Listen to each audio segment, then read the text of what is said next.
સાબરકાંઠામાં મંદિર ડિમોલિશન સામે વિરોધ કરવામાં આવી રહ્યો છે। હિંમતનગરમાં લોકોએ જે મંદિરનું ડિમોલિશન કરવામાં આવી રહ્યું હતું તેને અટકાવ્યું છે। અનંતેશ્વર મહાદેવના બાંધકામ દૂર કરવા મુદ્દે વિરોધ। ડિમોલિશન કામગીરી પહેલા લોકો મંદિરે પહોંચ્યા હતા। વર્ષો પુરાણું મહાદેવનું આ મંદિર ભક્તો માટે આસ્થાનું કેન્દ્ર છે। શિવધૂન બોલાવી અને લોકોએ વિરોધ નોંધાવ્યો હતો।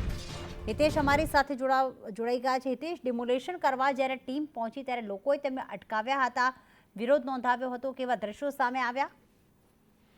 જી પ્રીતિ, જે આ છાપડિયા સહકારી જીન વચ્ચેનો જે રોડ આવેલો છે તે મુખ્ય રોડ ઉપર અનંતેશ્વર મહાદેવ જે બાંધકામ જે કરાયું છે તેને દૂર કરવાનો નગરપાલિકા હિંમતનગર પહોંચી હતી ને જે સ્થાનિક આજુબાજુના રહીશોથી લઈને વિશ્વ હિન્દુ પરિષદ બજરંગ દળના કાર્યકરો પોતે વિરોધ નોંધાવ્યો હતો। રામધૂન સાથેનું હાઈવે ઉપર જે મુખ્ય જે અંદરનો જે હાઈવે થી લઈને જે અંદરનો જે રોડ જાય છે એ રોડ ઉપર ચક્કાજામ કર્યો હતો અને એક તરફનો મુખ્ય માર્ગ ઉપર બેસીને પોતે સમગ્ર જે આજુબાજુના રહીશોએ મુખ્ય માર્ગ ઉપર જે ધાર્મિક દૂર કરવા બાબતના લઈને પોતે વિરોધ દર્શાવ્યો હતો। જોકે સ્થાનિકોએ શિવધૂન કરીને પ્રશાસન સામે ઉગ્ર વિરોધ નોંધાવ્યો। સાથોસાથમાં સ્થાનિક રોડ બંધ કરતા પોલીસ તંત્ર પહોંચવું પડ્યું હતું ને આ મામલે લઈને રજૂઆત કરતા નગરપાલિકાને વિલા મોઢે પાછા ફરવું પડ્યું હતું। બિલકુલ, આભાર તમામ વિગતો માટે હિતેશ।